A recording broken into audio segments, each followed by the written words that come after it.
4 anos após o início da guerra na Ucrânia, é o céu sobre Moscou que ficou negro. O motivo não é fogo de uma usina de energia nem um desastre natural.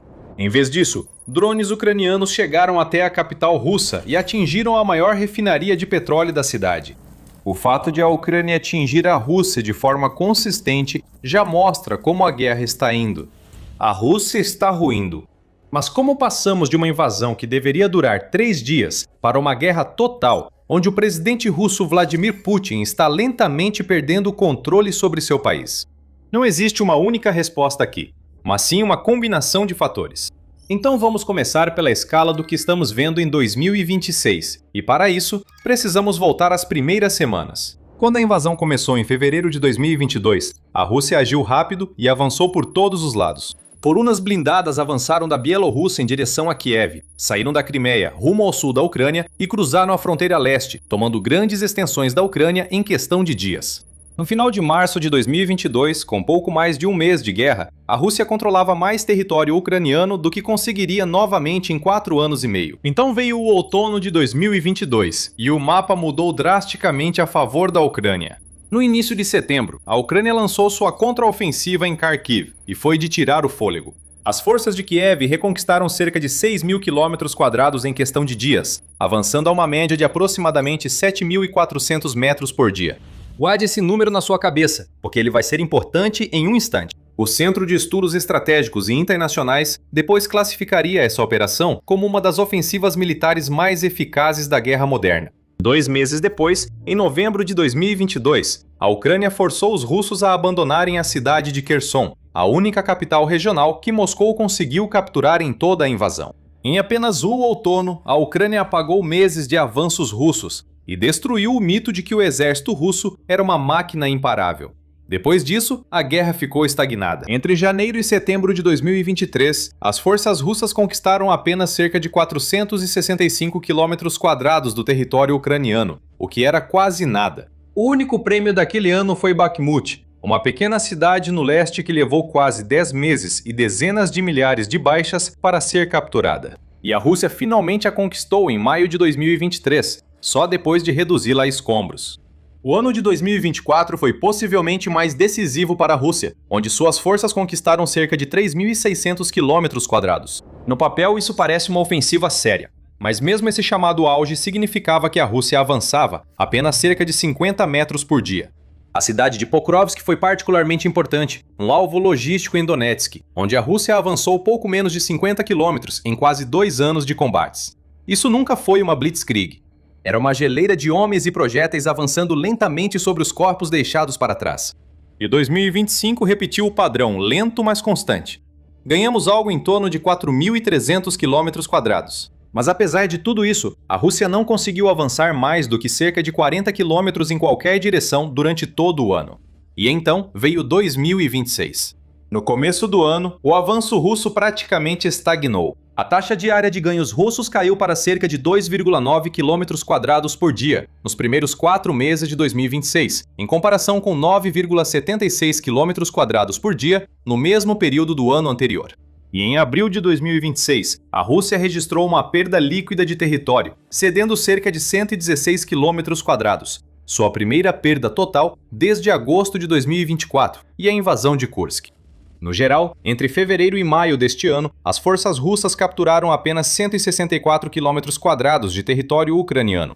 No mesmo período do ano passado, a Rússia tomou 1.151 km². Agora, normalmente a guerra da Rússia costuma seguir um ritmo. A ofensiva costuma enfraquecer no fim do inverno e início da primavera, quando o terreno e o clima pioram, antes de retomar em maio. Os comandantes russos contam com esse ressurgimento na primavera. Em 2026, esse ressurgimento não aconteceu. Durante todo o mês de junho, não houve nenhum sinal de que os avanços russos tenham sido retomados de forma significativa em toda a linha de frente. O motor sazonal que deveria reiniciar a ofensiva engasgou, e o motivo não é a lama, são os drones. Vá à linha de frente hoje e veja o que isso significa na prática. Os comandantes russos continuam ordenando que pequenos grupos avancem para sondar as linhas ucranianas, buscando brechas, falhas ou unidades cansadas. Mas eles mandam esses homens para um campo de batalha saturado de drones. Quadricópteros pairam acima. Drones FPV com fibra ótica deslizam entre as árvores. Drones de reconhecimento enviam coordenadas em tempo real. O que antes era um ataque de infantaria calculado, agora muitas vezes é uma sentença de morte, executada a um grupo de soldados por vez. E aqui está a aritmética brutal para Moscou. A tática que antes gerava ganhos lentos e constantes, agora geralmente resulta em baixas. E é aqui que entra a mudança mais profunda, aquela que vai além de qualquer mapa ou de qualquer mês isolado. Em resumo, a robotização tornou o número de tropas muito menos relevante, mudando totalmente o rumo da guerra para Kiev. Reflita sobre o real significado disso. Por gerações, a matemática dura da guerra terrestre beneficiou quem tinha mais soldados.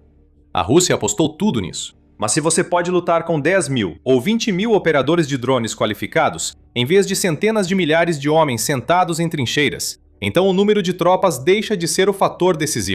E o principal número que mostra o porquê é justamente a taxa na qual a Rússia vem perdendo tropas. Embora os números totais sejam certamente assustadores, o maior indicativo é a tendência. Segundo autoridades ucranianas, a Rússia perde mais soldados no campo de batalha do que consegue recrutar para substituir durante o ano de 2026. Os números reais de recrutamento confirmam isso. Dados do orçamento da Rússia indicam que Moscou recrutou 71.216 homens no primeiro trimestre de 2026. No mesmo período do ano anterior, esse número foi de 89.601. Portanto, a Rússia está recrutando visivelmente menos homens do que há um ano, exatamente no momento em que a Ucrânia está recuperando mais território. Como a Ucrânia está realmente fazendo isso? De acordo com o Instituto KSC, a produção de drones FPV pela Ucrânia explodiu de apenas 3.000 a 5.000 unidades por ano em 2022 para cerca de 3 milhões em 2025. E no início de 2026, sua indústria de defesa já tinha capacidade para produzir mais de 8 milhões deles por ano. Por pessoa em idade ativa, a Ucrânia em 2026 produz entre 6 e 9 vezes mais drones do que a Rússia. Onde antes a Ucrânia precisava gastar um míssil interceptador Patriot que valia milhões de dólares para derrubar um drone barato que se aproximava, agora ela utiliza seus próprios drones interceptadores, como o Sting, que custam cerca de 2 mil dólares cada. E no início de 2026, empresas ucranianas estavam produzindo até 1.000 desses interceptadores todos os dias. Um país que deveria ser subjugado pela superioridade de produção do inimigo, agora inova mais que o invasor e com custo bem menor. A campanha que está sufocando a Rússia não se baseia apenas nos ataques que chamam atenção em Moscou. O principal trunfo é o que os ucranianos chamam de faixa intermediária, cerca de 150 quilômetros além da linha de frente. É nessa faixa que a Ucrânia tem concentrado ataques de drones e mísseis, porque nessa profundidade você atinge a logística do exército russo, seus comboios de suprimentos, seu combustível, sua munição. Isso é mais evidente ao longo do corredor terrestre para a Crimeia. Desde maio, centenas de drones ucranianos de todos os tipos têm voado em direção a esse corredor, que é a rota terrestre crucial que a Rússia usa para reabastecer a península que anexou em 2014 e para sustentar as tropas entrincheiradas ao longo da frente sul. A rodovia R-280 é a artéria rápida e bem pavimentada que deveria manter tudo isso funcionando. A Ucrânia a transformou em uma galeria de tiro. As tropas russas agora aguardam mais tempo pelo combustível e munição. As unidades de logística tiveram que usar caminhões menores e discretos, ou trafegar por estradas rurais esburacadas, pois qualquer veículo na R-280 pode ser atingido por drones.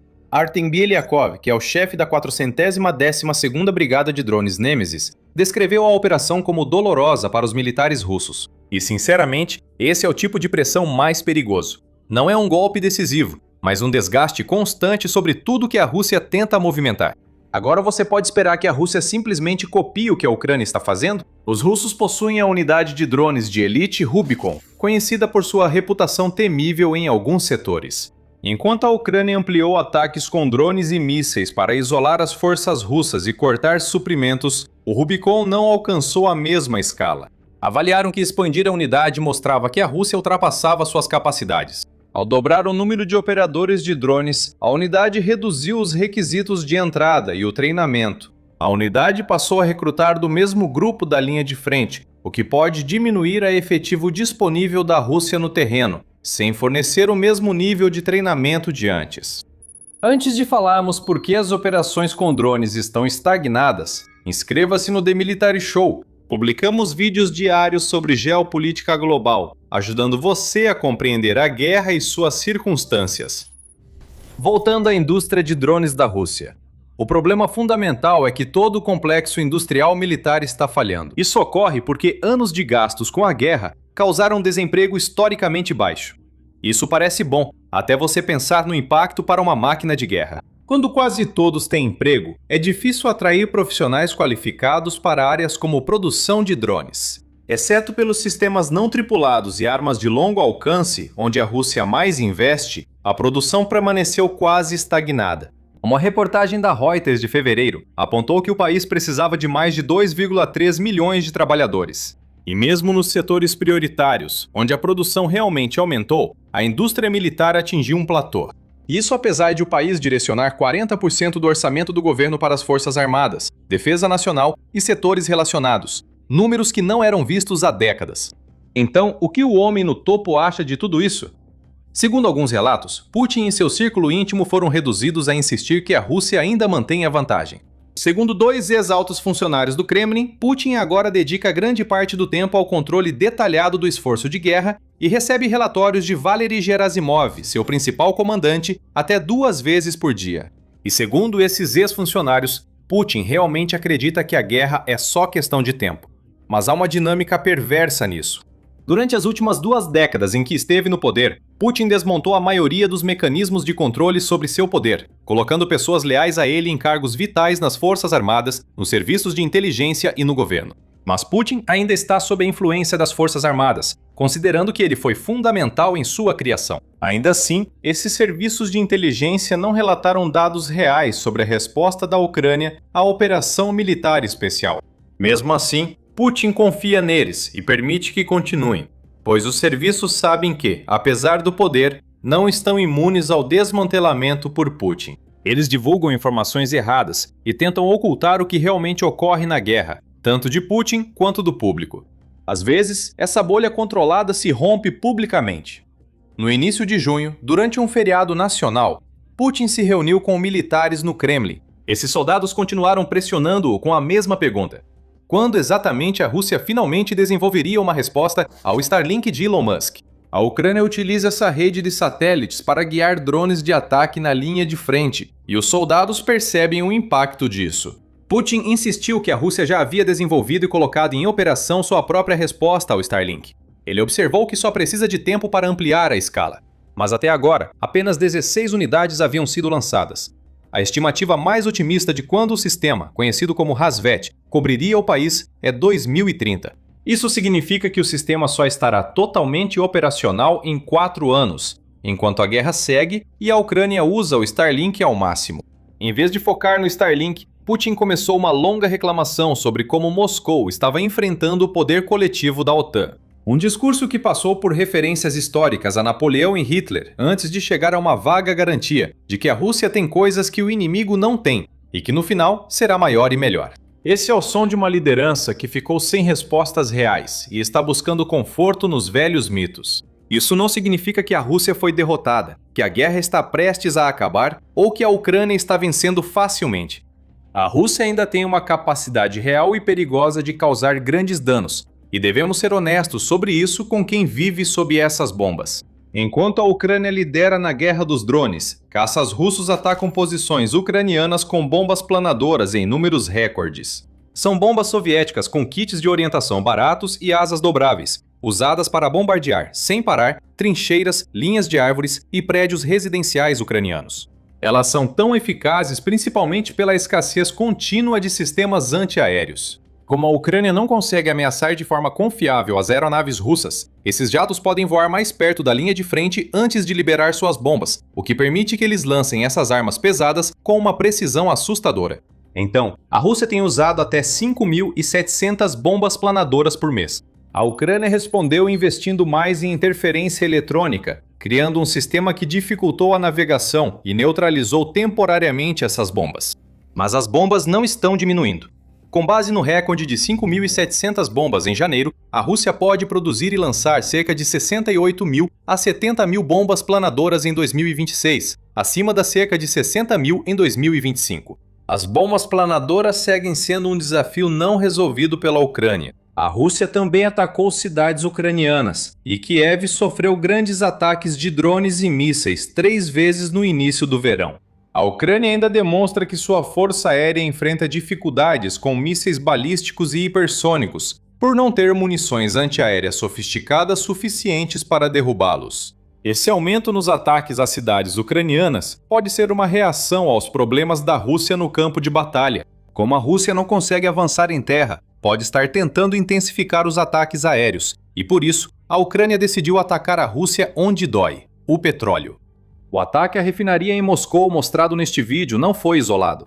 É parte de uma campanha que, de forma silenciosa, destrói a espinha dorsal energética da Rússia. Segundo uma avaliação do New York Times de abril de 2026, os ataques ucranianos eliminaram cerca de 20% da capacidade de refino da Rússia, desde o início de 2024. As instalações, totalmente ou parcialmente desativadas, somam capacidade superior a 83 milhões de toneladas anuais, cerca de um quarto do total da Rússia, respondendo por mais de 30% da produção de gasolina do país e cerca de um quarto do seu diesel, de acordo com a Reuters. Em abril também houve pelo menos 21 ataques ucranianos a refinarias, terminais, navios e estações de oleoduto, o maior total mensal desde dezembro, reduzindo as operações das refinarias russas ao menor nível em mais de 16 anos.